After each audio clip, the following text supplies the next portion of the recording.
ധാരണാപത്രത്തിൽ ഒപ്പിട്ടതോടെ CPI കടുത്ത അമർഷത്തിലാണ്. CPIM കേന്ദ്ര നേതൃത്വത്തെ എതിർപ്പ് അറിയിക്കുകയും ചെയ്തിട്ടുണ്ട്. ഇടത് നയത്തിൽ നിന്നും CPIM വ്യതിചലിച്ചു എന്നാണ് CPI നേതാക്കളുടെ അഭിപ്രായം. CPI ദേശീയ സെക്രട്ടേറിയറ്റ് വിഷയം ചർച്ച ചെയ്യുകയും കടുത്ത തീരുമാനത്തിലേക്ക് പോകാനുള്ള സാധ്യതയുമുണ്ട്. ഓൺലൈനായി നടക്കുന്ന യോഗത്തിൽ നിലപാട് തീരുമാനിക്കും.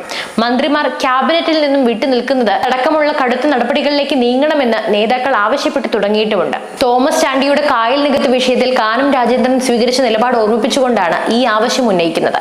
CPIയുടെ വിദ്യാർത്ഥി യുവജന സംഘടനകളും പ്രതിഷേധത്തിലേക്ക് കടക്കും. കഴിഞ്ഞ ദിവസമാണ് PM ശ്രീയിൽ ചേരാനുള്ള ധാരണാപത്രത്തിൽ സർക്കാർ ഒപ്പുവെച്ചത്. വിദ്യാഭ്യാസ സെക്രട്ടറിയാണ് സംസ്ഥാനത്തിനായി ധാരണാപത്രത്തിൽ ഒപ്പിട്ടത്.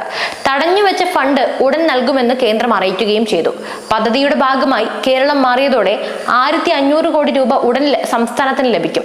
കേരളം പദ്ധതിയുടെ ഭാഗമാകുന്നതോടെ ദേശീയ വിദ്യാഭ്യാസ നയം പിന്തുടരേണ്ടി വരും.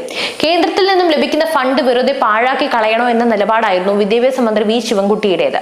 പദ്ധതി നടപ്പിലാക്കാതെ കേരളത്തിന് മുന്നോട്ട് പോകാൻ കഴിയില്ലെന്നും നിയമപരമായി തടസ്സങ്ങൾ ഉണ്ടാകുമെന്നും വിദ്യാഭ്യാസ മന്ത്രി പറഞ്ഞിരുന്നത്.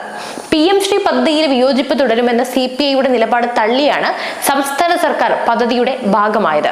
രാജ്യത്തെ വിദ്യാഭ്യാസ മേഖലയുടെ സമഗ്ര പുരോഗതിക്ക് വേണ്ടി കേന്ദ്ര സർക്കാർ ആവിഷ്കരിച്ച് നടപ്പിലാക്കുന്ന PM ശ്രീ പദ്ധതിയെ അനുകൂലിച്ച് കേരള സർക്കാർ മുന്നോട്ട് പോകുമ്പോൾ സർക്കാരിന് തന്നെ വെല്ലുവിളി ഉയർത്തിക്കൊണ്ടാണ് CPIയുടെ ഈ എതിർപ്പ്. കേരളം, തമിഴ്നാട്, ഡൽഹി, പഞ്ചാബ്, പശ്ചിമ ബംഗാൾ തുടങ്ങിയ സംസ്ഥാനങ്ങൾ PM ശ്രീ പദ്ധതിയുമായി സഹകരിക്കില്ലെന്ന് നേരത്തെ തീരുമാനമെടുത്തിരുന്നു. നിലവിൽ തമിഴ്നാട് സർക്കാർ നിലപാടിൽ ഉറച്ചു നിൽക്കുകയാണ്. പഞ്ചാബ് പദ്ധതിയിൽ നിന്നും പിൻവലിയുകയായിരുന്നു. എന്നാൽ സാമ്പത്തിക ബാധ്യതകൾ കണക്കിലെടുത്താണ് കേരളം ഈ പദ്ധതിയുമായി മുന്നോട്ട് പോകാനായി തീരുമാനിച്ചത് എന്നാണ് വിശദീകരണം. 1466 കോടി രൂപ കേരളത്തിന് ലഭിക്കാനുണ്ടെന്നും ഇത്ര വലിയ തുകയെ ഒഴിവാക്കുന്നത് സാരമായ നഷ്ടമാകുമെന്നുമായിരുന്നു മന്ത്രി V ശിവൻകുട്ടിയുടെ വാദം. അതേസമയം പദ്ധതിയിൽ ചേരുന്നത് BJP തന്റെ രാഷ്ട്രീയ അജണ്ടകൾ വിദ്യാഭ്യാസ മേഖലയിലേക്ക് വ്യാപിപ്പിക്കാൻ ശ്രമിക്കുന്നതിന്റെ ഭാഗമാകുമെന്ന് ഒരു വിഭാഗം പറഞ്ഞിരുന്നു. പ്രധാനമന്ത്രിയുടെ ചിത്രമടങ്ങിയ ബോർഡുകൾ സ്ഥാപിക്കണമെന്ന വ്യവസ്ഥയും വിവിധ സ്ഥലങ്ങളിൽ സംശയം ഉയർത്തുന്നതായി നേതാക്കൾ ചൂണ്ടിക്കാട്ടിയിരുന്നു. CPIM സംസ്ഥാന സെക്രട്ടറി MV ഗോവിന്ദൻ CPIയുടെ പ്രതികരണത്തെ അപമാനിച്ച രീതിയിൽ എന്ത് CPI എന്ന രൂക്ഷമായ ചോദ്യം ഉന്നയിച്ചുവെങ്കിലും അദ്ദേഹത്തിന്റെ നിലപാടിനെ പാർട്ടിയുടെ ജനറൽ സെക്രട്ടറി MA ബേബി പൊതുവായി തള്ളി.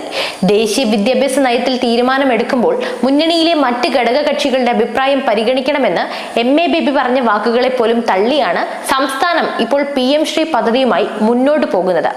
പദ്ധതിയിൽ പങ്കാളിയാകുന്നത് വിദ്യാഭ്യാസ മേഖലയിലെ നിയന്ത്രണാധികാരങ്ങൾ കേന്ദ്ര സർക്കാരിന്റെ കൈകളിലേക്ക് വിട്ടുകെട്ടാനുണ്ടാകുമെന്നാണ് ആരോപണം നിലനിൽക്കുന്നു. പാഠ്യപദ്ധതിയിൽ ഹിന്ദുത്വ ഘടകങ്ങൾ ഇടപെടുമെന്ന ആശങ്കയും ശക്തമാണ്. പദ്ധതിയിൽ അംഗത്വം ലഭിച്ചാൽ അതിന്റെ എല്ലാ വ്യവസ്ഥകളും സംസ്ഥാനത്തിന് പാലിക്കേണ്ടി വരുമെന്നും അതിൽ മാറ്റം സാധ്യമല്ലെന്നും വിമർശകർ ചൂണ്ടിക്കാട്ടുന്നു. PM ശ്രീ പദ്ധതി നിലവിലുള്ള സർക്കാർ സ്കൂളുകളുടെ അടിസ്ഥാന സൗകര്യങ്ങൾ ഉയർത്തുന്നതാണ് ലക്ഷ്യമിടുന്നത്. അധ്യാപക ദിനത്തിലാണ് പദ്ധതി പ്രധാനമന്ത്രി പ്രഖ്യാപിച്ചത്. 27,000 കോടി രൂപയുടെ ആകെ ബജറ്റോടെ ഇത് ദേശീയ തലത്തിൽ നടപ്പിലാക്കുകയാണ്. ഇനി രാജ്യം മുഴുവൻ പൊതുവിദ്യാഭ്യാസ രംഗം പുതിയ തലത്തിലേക്ക് നയിക്കുമെന്ന് കേന്ദ്രം വാദിച്ചുവെങ്കിലും സംസ്ഥാനങ്ങളുടെ സ്വതന്ത്രത ഇല്ലാതാകുമെന്ന വിലയിരുത്തലിലാണ് പദ്ധതിയിൽ സംശയമുയരുന്നത്.